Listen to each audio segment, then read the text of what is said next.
Senate से 27वीं तरमीम की शिकवार मंजूरी के दौरान पाकिस्तान तहरीक इंसाफ और अपोजिशन की दूसरी जमातों की जानिब से एहतजाज करते हुए कुछ देर के लिए ऐवान में शोर शराबा किया गया और फिर अपोजिशन ने इजलास का बायकॉट कर दिया।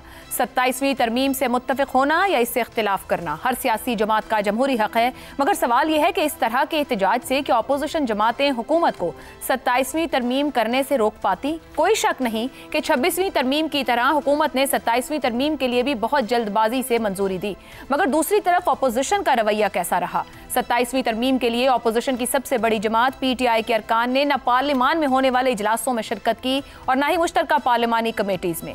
यह दुरुस्त है कि हुकूमत अददी अक्सरियत की बिना पर इन तरामीम को मंजूर करवा लेती, मगर इसके बावजूद अगर PTI इन इजलासों में शरीक होती तो वो ज्यादा मौसर अंदाज से अपना नुक्ता नजर रख सकती थी। वुकला आईनी माहिरीन ही नहीं बल्कि आम पाकिस्तानी को भी अपने तहफ्फुजात को ज्यादा बेहतर अंदाज में पेश कर सकती थी। इन इजलासों में शिरकत के बाद भी अगर उसके किसी तरमीमी नुक्ते को मंजूर ना किया जाता तो उसके इख्तिलाफ में ज्यादा दम होता। यूं सेनेट में शोर शराबा और फिर इजलास का बॉयकॉट करके अपोजिशन जमातों को हासिल क्या हुआ?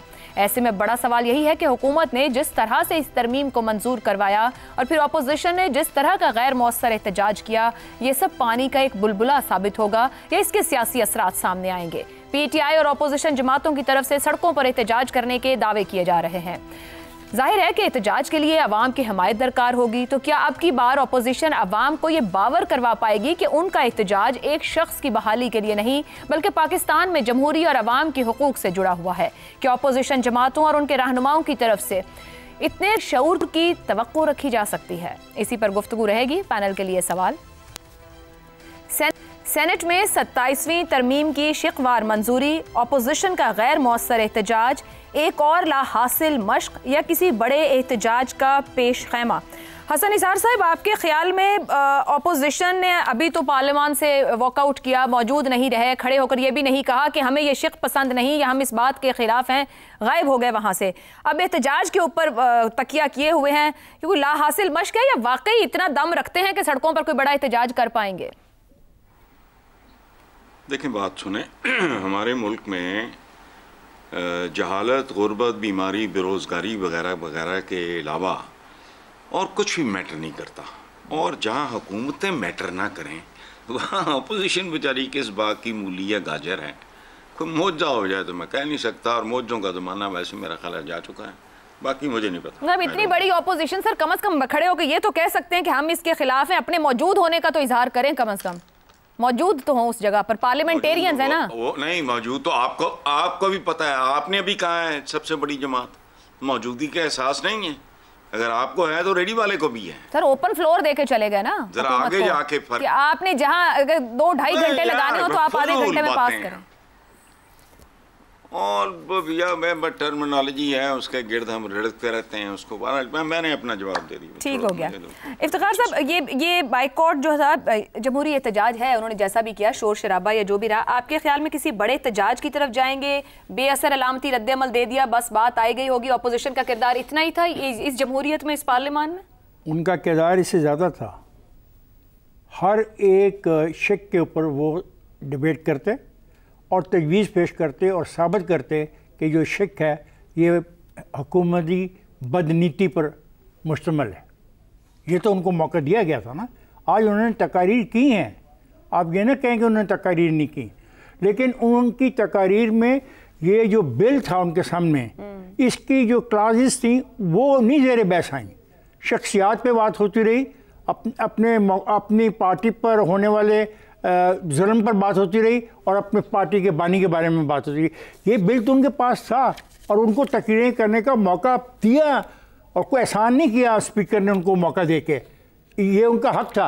लेकिन आप वाली बात में हैरान रह गया कि किसी भी मामले में कोई संजीदा रवैया नहीं इख्तियार किया गया, कि कोई अमेंडमेंट पेश कर दी जाती और स्पीकर को कहना पड़ता कि मुझे 64 वोट हक में मिले हैं लेकिन 3 वोटों की जो अमेंडमेंट थी मैं उसको खारिज कर रहा हूँ।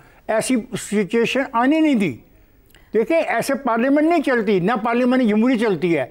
आपको फाइट करना पड़ता है हर क्लास के ऊपर कि जनाब यहाँ पे हम मुतालबा करते हैं लफ्ज इफ नहीं होगा बट होगा। पर अगर हर क्लॉज के बाद वो खड़े होते तो उनको चेयरमैन साहब वक्त देते कि बिल्कुल, मैं कहता हूँ डिबेट हुई है, आपने हरमन देखा नहीं अपना शेखवार मंजूरी शुरू हुई, मैं उस वक्त की बात नहीं वो तो अगर उसके पास कोई तरामीम आई होती, अगर तजावीज आई होती तो फिर उस पर वो बात करता। वो तो कमेटियों में भी ना बैठे, वो मौजूद नहीं थे। ये ना ये उनका रवैया है। अब सवाल ये है कि यहाँ पे तो जिन्होंने एहतजाज करना था पार्लियामान के अंदर वो शोर किया और वो वॉकआउट कर गए हैं, क्या यहाँ से बाहर वो कोई मौसर एहतजाज कर पाएंगे या बस एक सियासी तमाशा बन जाएगा? मैं लफ्ज़ तमाशा नहीं इस्तेमाल करूँगा एक सियासी पार्टी के बारे में, लेकिन कोई मौसर एहतजाज नहीं होगा। हुकूमत की तरफ से भी समझते कोई जल्दबाजी की गई, ये मंजूरी जिस तरीके से जिस तेजी से हुई है, या सब कुछ इतना स्मूथ सेलिंग थी कि जरूरत ही नहीं थी इससे ज्यादा इंतजार करने की? आपका ख्याल है कि 2-3 महीने के बाद पेश करते? नहीं, मैं ये नहीं कह रही, वही था ना कि सामने आए, डिबेट हो, ओपन डिबेट हो। मैं कह रहा हूँ सर डिबेट हुई, आपने सुबह का सेशन देखा नहीं? बिल्कुल देखा है सर। बहुत लंबी बातें हुई, बहुत लंबी डिबेट हुई, झगड़ा भी एक जगह पे हो गया, फिर स्पीकर को मदाखलत करनी पड़ी हुई। लेकिन वो जो बहस हुई वो बहस थी ज़ातियात के हवाले से, वो बहस थी अपने पर होने वाले जुल्म के हवाले से, वो बहस थी बानी की रिहाई के हवाले से। उसमें ये जो बिल उनके सामने था उसमें नहीं कहा गया कि भाई इस बिल की फलानी क्लास के अंदर ये तब्दीली हम चाहते हैं। ठीक हो गया जी, एक ब्रेक लेते हैं, तो शहजाद साहब और रजा साहब की राय आपके सामने रखेंगे। प्रोग्राम के आखिरी हिस्से में एक बार फिर खुशामदीद।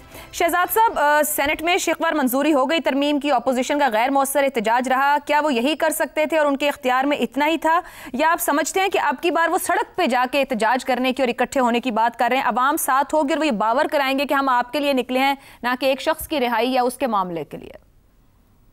आयशा, जो 18वीं तरमीम थी ना वो नॉन पार्टिसान थी, यानी तमाम पार्टियां उसकी हिस्सेदार थी, सब शामिल थी, और वो एक वाइडली एक्सेप्टेड तरमीम थी। बेशक उसमें बहुत सारे झोल थे और हमने उसके ऊपर बहुत कमेंट्री की और बाकी लोगों ने गलतियां भी निकाली वगैरह वगैरह, लेकिन जो इज्तिमाई दानिश थी उस वक्त पार्लियामेंट की, उसने कहा कि 18वीं तरमीम जिस शक्ल में इतने काम के बाद सामने आई है ये अब काबिल कबूल है, तो कम अज कम उसको नॉन पार्टिजन यानी सब ने उसकी ओनरशिप ली। ये जो तरमीम है जिसके अंदर के 64 का नंबर चाहिए सेनेट के अंदर, वो 64 के नंबर के सेनेट के साथ वो पास हो गई। वहां से जो बाकी लोग हैं उनका वोट काउंट ही नहीं हुआ या नहीं किया, वो चले गए, छोड़ गए।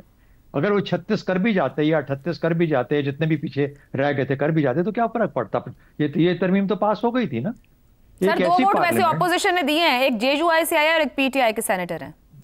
हाँ, वो एक ही उन्होंने बंदे भी एक ही भेजे थे अपने उस मीटिंग के अंदर। अच्छा, दूसरी बात देखिए, जहां जो पार्लियामेंट 2/3 अक्सरियत के साथ एक मर्द को औरत और औरत को मर्द डिक्लेयर कर सकती हो, यानी चाहे वो एक मिसाल के तौर पे बात की जाती है और उसकी हतमी ताकत के तौर पे बात की जाती है पार्लियामेंट की 2/3 अक्सरियत के साथ, तो फिर वहां पे इज्तिमाई दानिश किस काम की है? इज्तिमाई दानिश तो कोई नंबर। इसीलिए जमहूरियत जो है वो बदकिस्मती से अगर उसमें नीयत शामिल ना हो, ठीक नीयत शामिल ना हो, अच्छी नीयत शामिल ना हो, तो नंबरों का खेल बन जाता है। दूसरी बात, अब आप कह रहे हैं कि इसके ऊपर कब तक ये जाके तो कैसे रिएक्शन होना चाहिए, इनका होना चाहिए, उनका होना चाहिए। सबसे पहले तो जो जजेस हैं, अगर उनको ये काबिल कबूल है और एक्सेप्टेड है, उनको एक्सेप्टेबल है, जिनके जो कि स्टेक होल्डर्स हैं इस इंसाफ के निजाम के, उसमें जजेस हैं, उसमें वकील हैं, उसमें बार काउंसिल्स हैं, और सब के सब अगर खामोश हैं और वो कहते हैं कि ठीक है जो हो रहा है, तो फिर अवाम को खाम आगे लाके उनको मरवाने के लिए हम सामने खड़े कर देते हैं सड़कों के ऊपर। तमाशा तो हम देखना चाहते हैं ना अवाम का। ये जो स्टेक होल्डर्स हैं ये सब शांत है, खामोश बैठे हों, तो इसका मतलब ये हुआ जो लिबरलिस्ट है, जो जमहूरियत पसंद है, उसको फंडामेंटल राइट्स का कोई ख्याल है, इंसाफ के निज़ाम का या इंसाफ की हसूल का या इंसाफ की डिलीवरी का कोई ख्याल है आम आदमी के लिए, या जब तक वो सामने नहीं आएंगे उस वक्त तक हम किस तरीके से अवाम को खामखा निकाल सकते हैं? तो ये तो आज स्टेक उन लोगों का है जो कि इसके हिस्सेदार हैं। जब तक वो आवाज नहीं उठाएंगे कोई और बंदा आवाज नहीं उठाएगा। बाकी आपकी बात ये कि असूल क्या कहता है? असूल तो कहता है आवाज उठानी चाहिए, असूल ये कहता है, लेकिन हकीकत पसंदी ये कहती है कि ऐसी आवाज का फायदा कोई नहीं है। तो जब तक स्टेक होल्डर्स नहीं उठाएंगे उस वक्त तक कोई सामने नहीं आएगा। Why push the people? ठीक हो गया जी। रज़ा रूमी साहब, शहजाद साहब ने तो आइडियलिज्म और रियलिटी की बात की। आपसे 2 सवाल हैं मेरे। एक तो ये फरमाइएगा कि जिस तरीके से अपोजिशन ने आज अपना आईनी सियासी शऊर दिखाया, उनकी इस्तिताअत इसी हद तक की थी। दूसरा आपसे ये हिस्सा है कि आइन और मिसाक़े जमहूरियत के जो अलमबरदार हैं, जिस तरह 26वीं और 27वीं तरमीम पास की, अपोजिशन को तो एक तरफ रखिएगा, क्या पाकिस्तान की सियासी जमहूरी तारीख इन्हें भूल जाएगी? बहुत अहम नुकात हैं और सवालात से ज़्यादा मेरे ख्याल से अलमिया है। पहली तो ये बात है कि ऑपोजिशन ने बहुत सी कमेटियों से इस्तीफे दे दिए हुए थे और उसकी बिल्कुल मंतक समझ में नहीं आती, क्योंकि जो भी नतीजा निकले उनको उन कमेटीज़ में पार्टिसिपेट करना चाहिए था, अपनी तजावीज़ देनी चाहिए थी। जो अपोजिशन का एक रोल होता है, जो उनका काम होता है, हमने देखा है और दुनिया भर में जहां भी पार्लिमानी सिस्टम है अपोजिशन भी वोट करती है, चाहे उसके नंबर भी कम हो, वो अपनी जो अददी एतबार से जो उनकी पावर है वो उसको शो करते हैं और कम से कम वो रिकॉर्ड के ऊपर सब कुछ आता है कि उस वक्त किस किस ने क्या अपोज किया था। मगर तकरीर जरूर हुई आज और लेकिन वो नाकाफी है। ये एक गैर संजीदा रवैया है बदकिस्मती से, क्योंकि बहुत सारे इसमें कॉम्प्लिकेटेड मसाइल हैं। एक तरफ तो पीटीआई ये कहती है कि वो उनको ये असेंबलियां मंजूर नहीं है, ये फॉर्म 47 की पैदावार है या वगैरह वगैरह। दूसरी जानिब सारे के सारे वो जो हैं वहाँ पर बैठे भी हैं, बरात भी लेते हैं, तो एक अजीब गरीब खिचड़ी पकी हुई है। और रही बात रूलिंग कोalition की, तो बिल्कुल ये याद रहेगा, तारीख भी इसको याद रखेगी, क्योंकि देखिए इस तरह से इतनी उजलत में आइन के ढांचे में तरमीम करना ये भी पार्लिमानी जमहूरियत के मनाफी है। इसके ऊपर और बहस होनी चाहिए थी, जैसे मैंने पहले आपसे अर्ज किया, और इसके ऊपर बाकायदा पब्लिक डिबेट होनी चाहिए थी। ये जो हम बातें यहाँ पर कर रहे हैं ये दर हकीकत कई दिनों हफ्तों कमेटी में होनी चाहिए थी, ताकि शिक दर शिक जो है इसमें कोई सुकम ना रहे। कल को इसी वजह से 26 अमेंडमेंट में जो उजलत में पास की गई थी उसकी मसाइल की वजह से ही तो ये नई अमेंडमेंट आई है। तो अब क्या ये इसके बाद एक और 28वीं भी आएगी, क्योंकि इसके ऊपर सही तरह से गौर व खौस नहीं किया गया या बहुत जल्दी में बहुत बड़े बड़े फैसले किए जा रहे हैं। तो जो हुक्मरान जमाते हैं उनको सोचना चाहिए, उनकी भी अपनी एक तारीख रही है, खसूसन पाकिस्तान पीपीपी जो है वो तो इस आइन की खालिक अपने आप को, और वो है भी 1973 का जो आइन है वो उसी दौर में बना था, पहला पाकिस्तान का मुतफिका आइन था। अब जिस तरह से उसकी पूरी स्कीम में तब्दीली लाई जा रही है, क्या वाकई पाकिस्तान पीपल्स पार्टी ये समझती है कि ये उनके मंशूर और उनके नजरियात से मुतसादिम नहीं है? ये सवाल है। बिल्कुल शुक्रिया। ये एक बात है कि चार्टर ऑफ डेमोक्रेसी में इस अदालत का जो फैसला है वो चार्टर ऑफ डेमोक्रेसी में पाकिस्तान पीपल्स पार्टी ने किया था या नहीं किया था? इफ्तिखार साहब, चार्टर ऑफ डेमोक्रेसी इस वक्त मत छेड़ें, उसमें और भी बहुत कुछ मुआहदे और अहद किए गए हैं जिनके ऊपर वो नहीं थे। मसला अदालत का है, इसलिए मैं पूछ रहा हूँ। एक एंगल है ना ये, लेकिन इसके अलावा और बहुत कुछ कहा गया था, जमातों ने खुद अमल नहीं किया।